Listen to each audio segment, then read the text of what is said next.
Really appreciate y'all coming, especially on the week of the biggest ball game that's ever hit Fayetteville, Arkansas in a lot of years. Now, how many of y'all think that we're going to upset the great University of Alabama that's won 27 regular season ball games in a row? All right? Wow. How many Alabama fans do we have here today? Hold your hand up. There you go. 1, 2. How many? Is that 3? However, is that it? Oh, well, okay. I think you're outnumbered. That's going to be some atmosphere, isn't it? I can't wait. I want to tell you a story. I'm going to make it short as I possibly can, so I want you to really dial in and be sure that I do this. And I got to make sure my phone, oh my soul, my phone was on ring. Bad move. A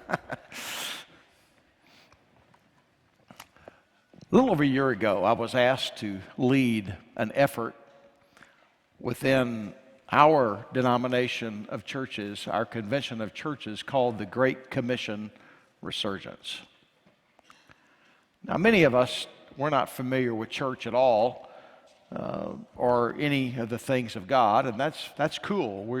We've never built the summit on that, but today what I want to do is I want to reflect on that briefly and move us toward talking about something that's on my heart today. The Southern Baptist Convention is the largest Protestant denomination in the world. 16 plus million members, even though we don't know where a lot of them are.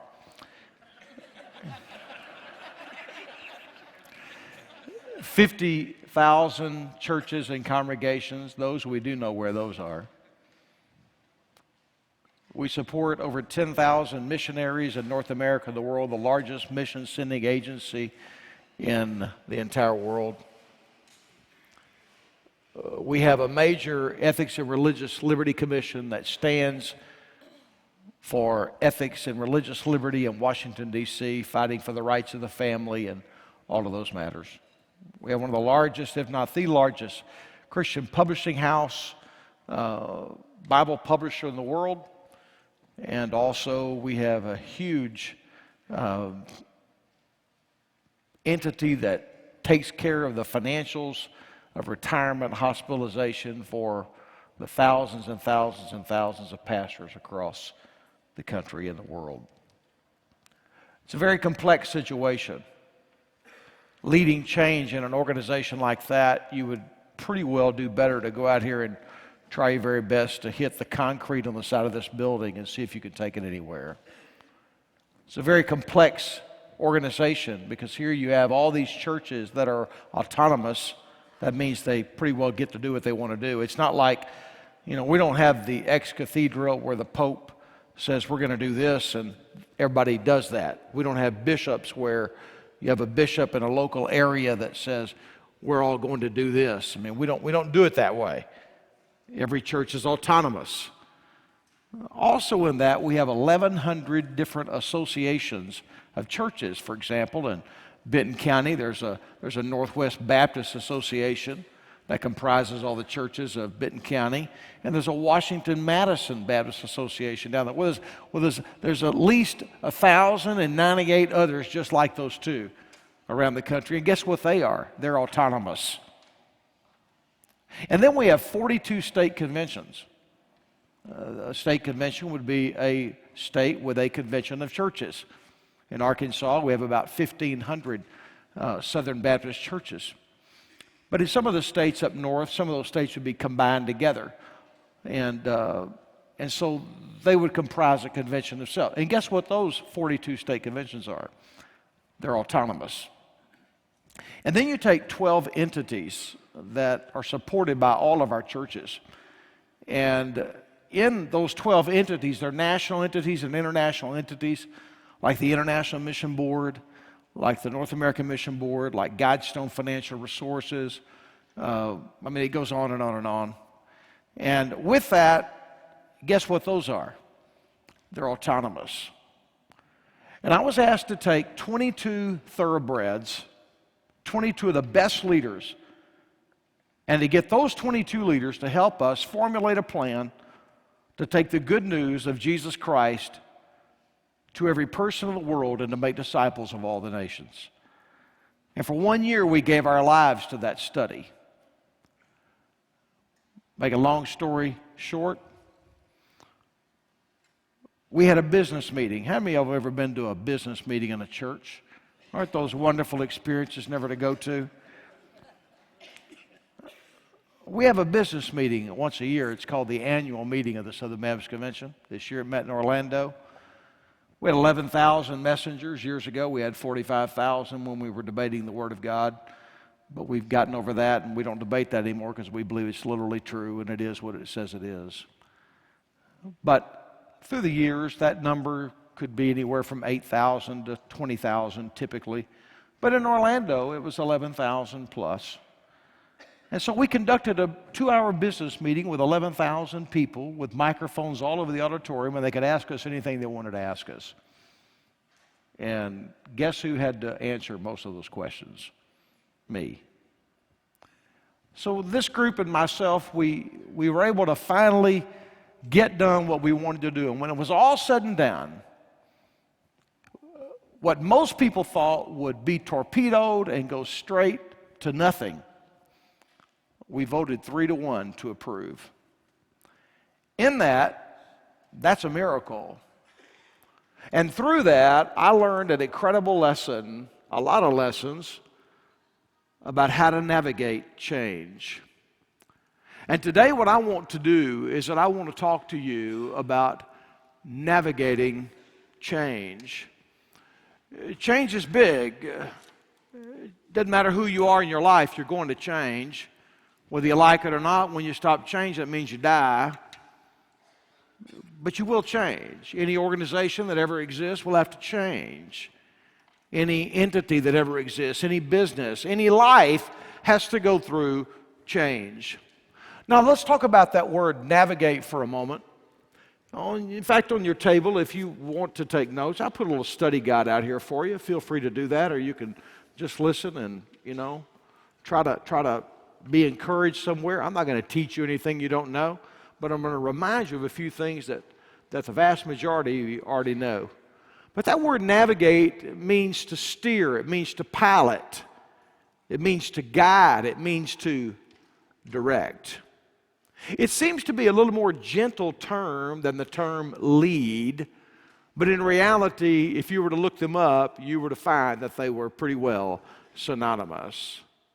I felt for the last year of my life like a captain on a ship that was navigating through tumultuous, dangerous waters, not every now and then, but 365 days I did that, including Christmas and New Year's and Thanksgiving Day.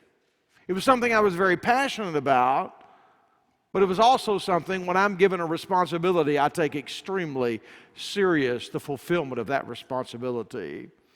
What I want to do today is that I want to lift up just 5 principles that I have had restated to me in my life over the last year, or that I have learned in the last year of my life about leadership and about really coming to what it means to navigate change. When you're navigating change, the first principle that is so important to follow is absolute clarity about your mission is imperative. I guarantee you in your life, when you don't have absolute clarity about what you want to do, it is a little difficult to even do the same thing, much less do something that is different. It is very challenging in an organization, a business, to ever keep the mission clear. It doesn't matter how hard you work on it, there are always people that want to dilute it or they want to pollute it. And they don't do it intentionally. They just do it because they're doing their deal, and they're doing their deal like they think you may want them to do it. But as a leader, you have to always come back and you have to try your very best to bring absolute clarity about your mission. What is our mission? What is it about? What are we about? Now, the last thing I'm going to talk about today, I want to throw this out here. And again, I'm not trying to offend anybody, but I'm going to reflect briefly just with one statement, and then we're going to go straight into the rest of this. I want to give to you what we formulated as what we would call a missional vision for these convention of churches of 50,000 plus. And our hope and our dream was that if we could ever have absolute clarity, then surely we could rally everyone to do what we believe God wants them to do. So we adopted the following missional vision. That as a convention of churches, our missional vision is to take the gospel of Jesus Christ to every person in the world and to make disciples of all the nations. Nations in the Scripture does not mean nations of territories, but it means what? People groups. Ethne comes from that Greek word ethne comes from the word our word for ethnic comes from that concept in the Greek language of ethne. So panta ta ethne is the way it is in the Greek. All the nations, all the people groups. Now see, we believe that should be where we were in our change element. That drove every decision we made. That was a compelling vision that we put out before people, and we felt like the people would respond to the vision, and they did. Let me ask you a question today. Do you have absolute clarity about your mission in your life or your organization? I want you to think back just for a moment what I just told you. Here you have a denomination with capable, many of them are highly potent leaders that could lead some of the world's largest organizations in the secular world. Gifted men. How did we ever get off course? How does that ever happen? How does it ever happen in your own life? And I want you to seriously ask yourself this question today.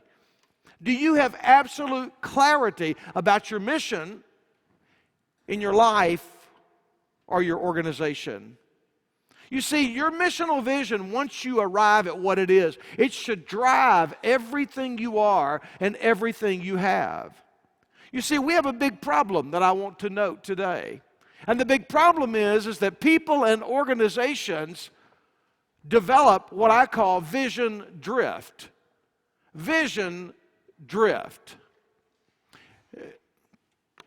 You know, in the biblical sense of that word drift, there's a great lesson there.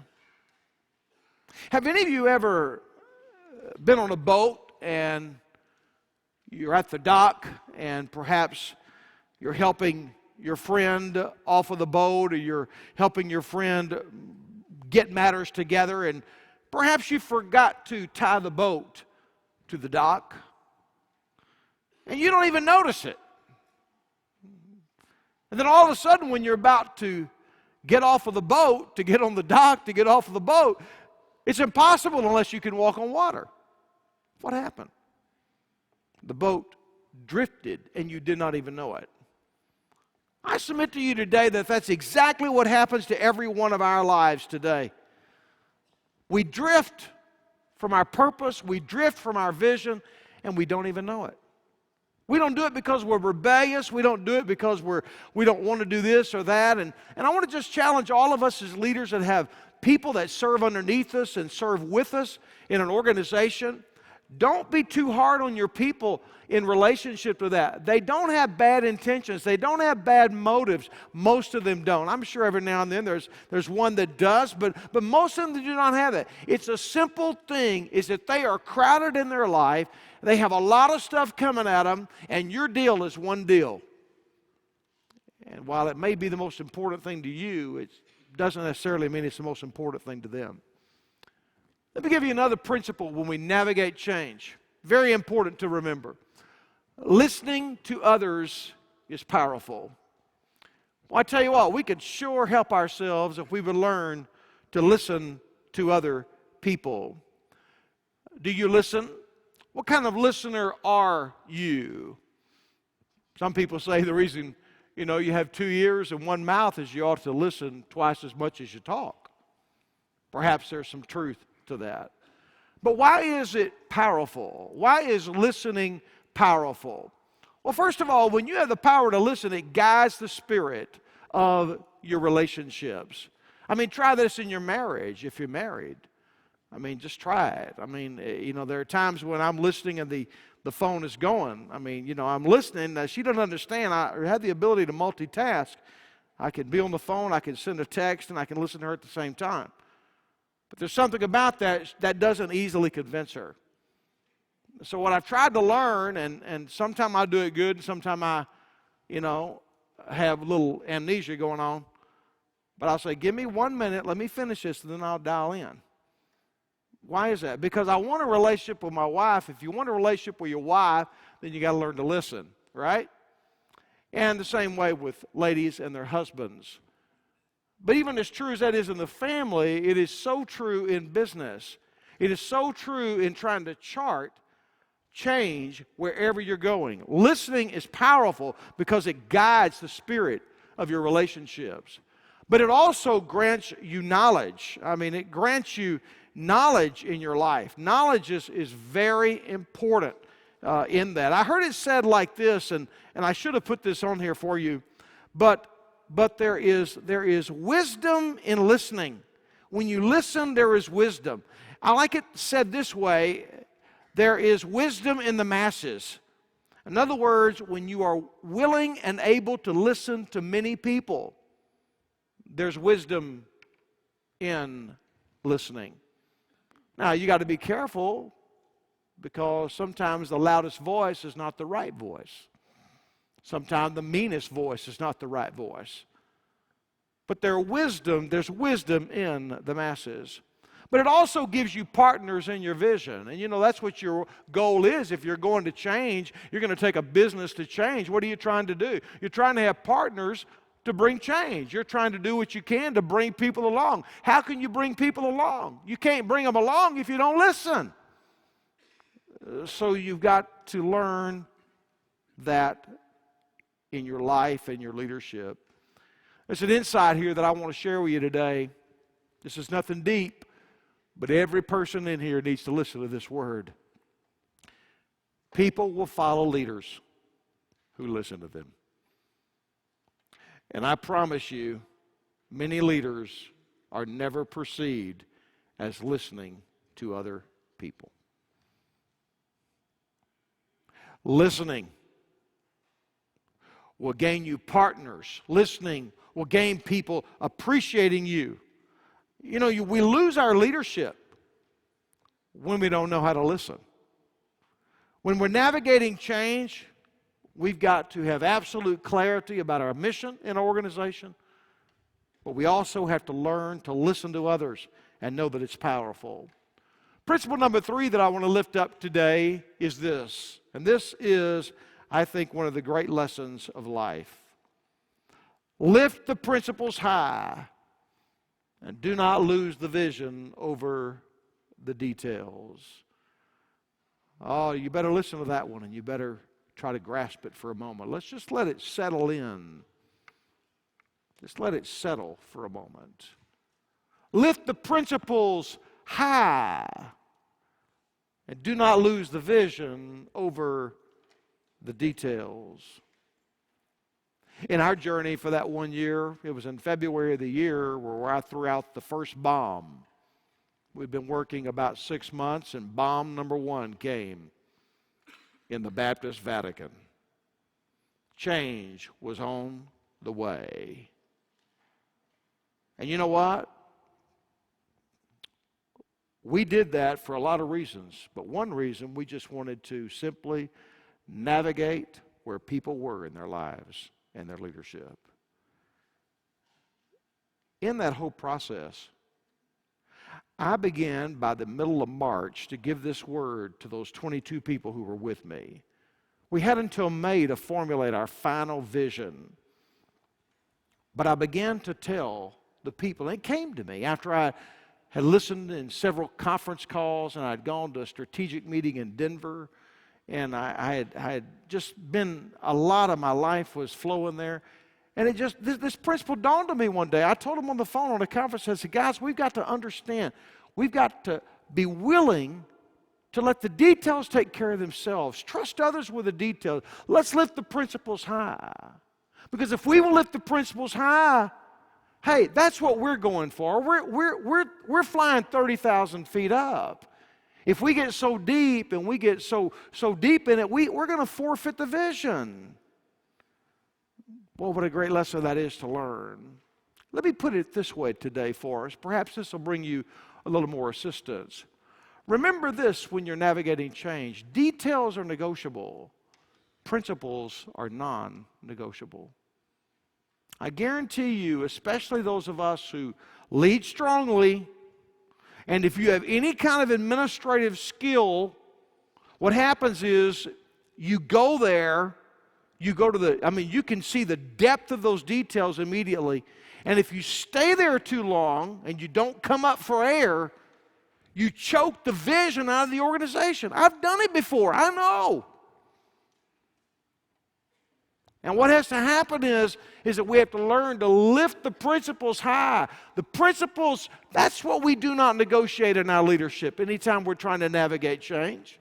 So identify, what is it that I want to change? What is it that I want to do? And get the principle high, but don't get bogged down in the details. I'm convinced that too many leaders forfeit their vision all on this principle. I challenge you today to consider it even in your own life. Principle number 4 that I want to lift up today: invite your opponents to help you formulate your future. Wow, that's a pretty profound word there. And I'm not lifting up my own horn there, but I'm telling you that's a pretty profound word there. Invite your opponents to help you formulate your future. If I wasn't a pretty secure guy, I would have been extremely insecure over the last year of my life. I mean, if God hadn't gifted me with certain things that sometimes are probably perceived as arrogance, and they probably were at one time in my life, quite honestly. But if I didn't have a level of that confidence and that courage, boy, I tell you what, I'd have been one paranoid dude. When the system turns and gets the bullets coming to you, then the bullets fire can be pretty tough. But I learned a long time ago being a leader, and it took me a few years to learn this.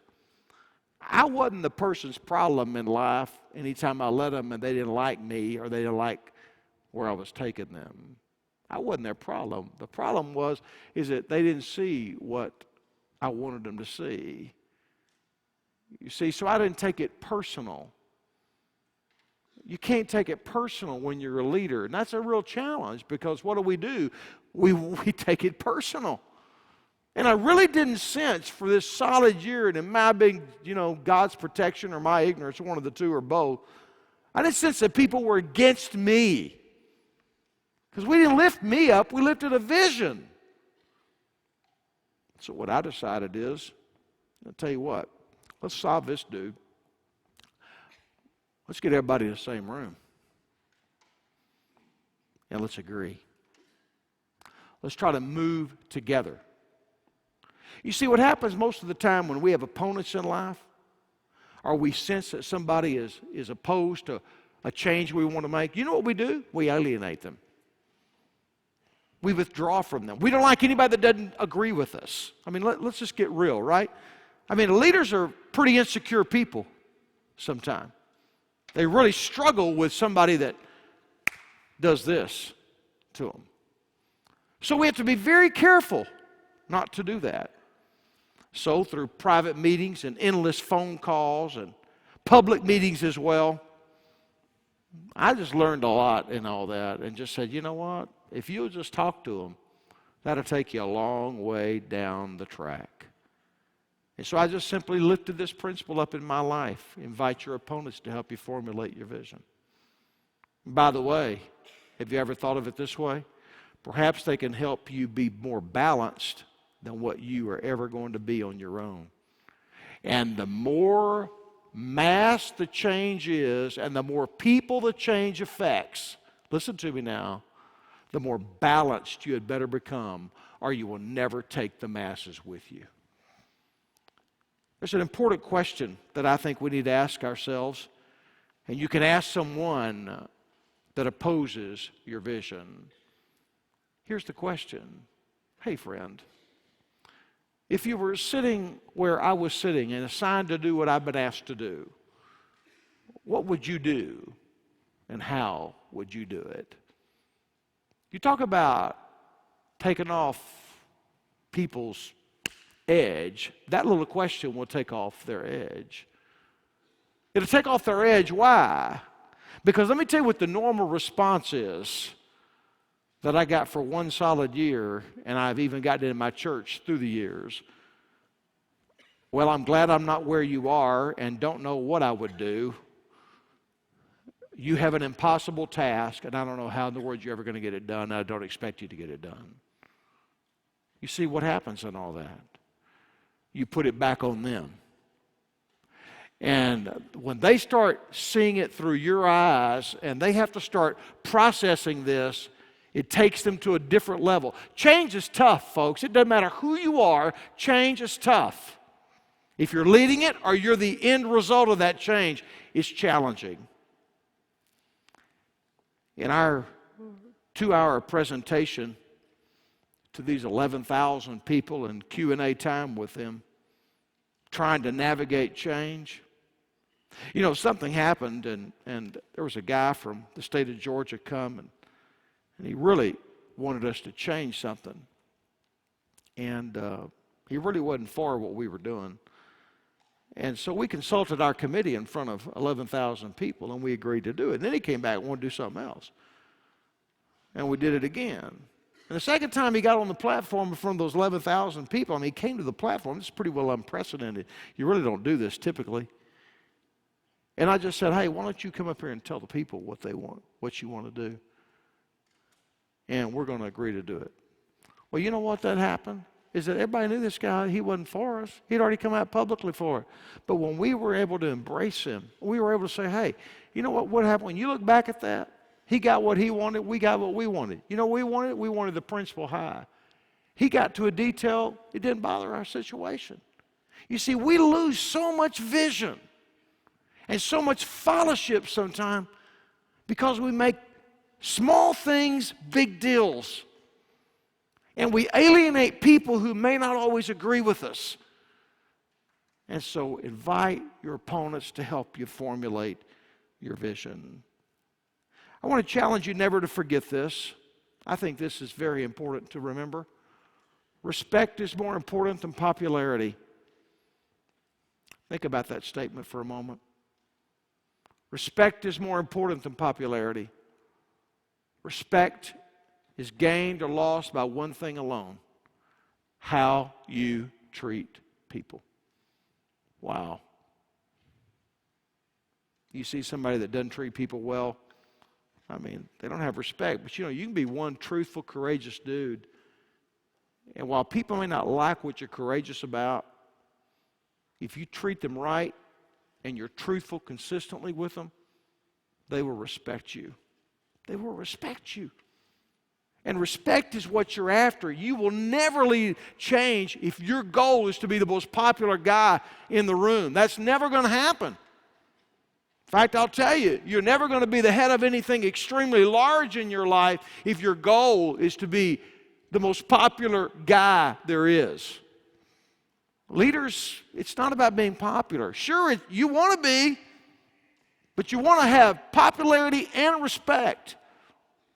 And many leaders have a struggle having both. Well, let me bring this to some final fruition today. And let's review just for a moment. Remember, we're talking about navigating change. What do? Absolute clarity about your mission is imperative. Listening to others is powerful. Lift the principles high. Do not lose the vision over the details. And then what? Invite your opponents to help you formulate your future. Let's talk about this final principle. This one will shock no one. But it's great to remember before we go, all change has a cost. You go home today and you tell your wife, you know, honey, I've been thinking about it. Let's sell this house. And y'all just see what happens. Hey, honey, I'm tired of Northwest Arkansas. Why don't we move? Let's go somewhere else. And just see what happens. Go to your company today and say, you know what, we just heard a presentation on change, and you know what, we're going to appoint a group of people within this organization. They're going to lead us to change this organization, whatever the cost, whatever the price, and I'm going to appoint this person, this person, this person, this person, this person, and they're going to help me do that over the next 6 months. And we're going to be in a report 6 months from now, and we're going to let you know who we are, and whatever it takes, we're going to do it. And you just wait to see what's going to happen. People hate to change. They can't stand it. All change has a cost. I remember years ago, Tim, I was with your former boss, J.B. Hunt, over in the old Lowell facility over there on 71B. I mean, this was many years ago, back when the corporate offices were there. And I remember Mr. Honey would always take out a pen and a napkin or some paper, and he'd draw for you. And in his simplistic way, he taught me something one day I'd never have forgotten. I've probably been here 2 or 3 years. I've been here 24 years this fall. And he looked at this young guy and he said, Ronnie, let me tell you, every time at J.B. Hunt we decide to lift the standard higher, there's always a fallout. Never forget that. When you ask more from people, there's always going to be a fallout. And boy, how true that is. You see, that's what I'm saying. What is he saying? He's saying in a different way. All change has a cost. All change has a cost. You see, there's a leadership price tag that many of us don't want to pay, and that is there is a price to pay for leading any kind of change. And you got to decide whether or not you want to have that price tag on your head. You do realize that some leaders, they just don't have the stomach for it. They're good leaders, but they just don't have the stomach for it. I mean, they're too much into the popularity deal, but I promise you, their leadership is going to max out pretty quick. I remember an attorney one time telling me something. We were talking about, what really moves people to take it to court, to that final thing. He made this statement I've never forgotten, and he said, Ronnie, what happens is most people do not have the stomach to see the blood in the water when the blood starts flowing. And you got to be willing to see the blood in the water. Wow. Unpack these statements sometime in your meeting. If you take nothing else away and you need something to talk about in your meetings one day, unpack these 3 statements and we're going to be gone.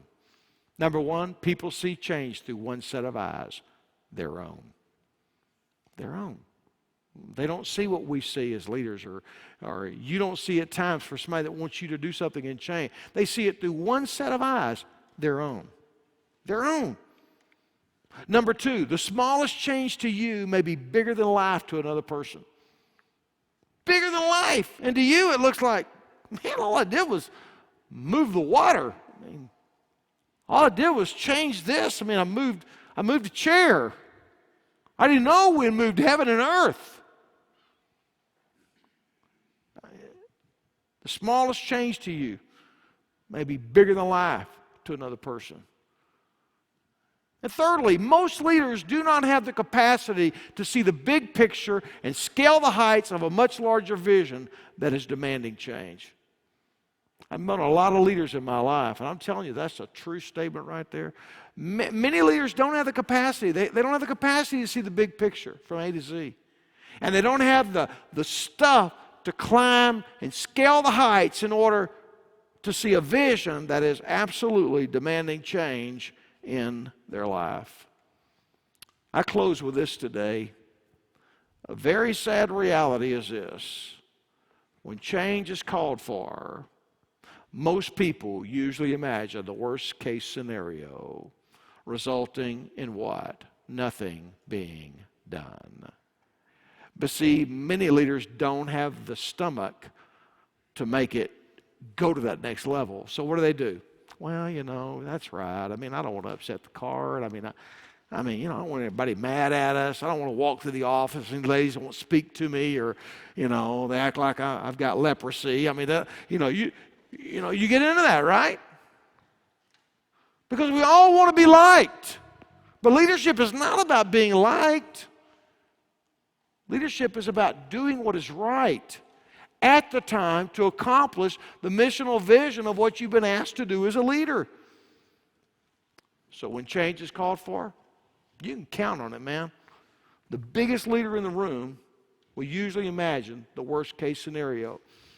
I'll never forget one time this guy, and I love my staff, but there was one guy on our staff one time, and he would always say, well, I just don't want to be the devil's advocate. He'd always use that. Well, one day I got tired of hearing that. I said, well, why don't you stop being that? Just stop being that. Well, I don't want to know negative the first time. I want to throw out something positive. Well, I don't want to do that when I'm trying to formulate a future and go to the future.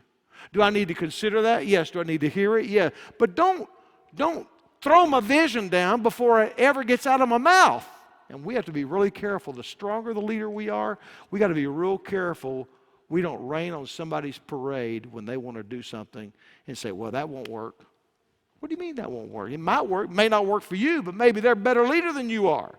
Maybe the organization is a different place and time than it was when you did it before. I don't know, but I can tell you this. As a leader, my final word to you is this. You get the message and you stay on the message. The greatest politicians I know that have gotten elected to the highest office is when they're in the middle of the battle, they stay on the message. And you know what your message is? One message. Your missional vision for your life and the missional vision of your organization. Whatever that is, you stay on the message. Sometimes we look at these politicians, well, he said that last week, he said that last week. He's talking to a lot of people, but he's staying on the message. I hope today you'll stay on the message and be everything you need to be in your life to navigate through the tumultuous waters of change for the future.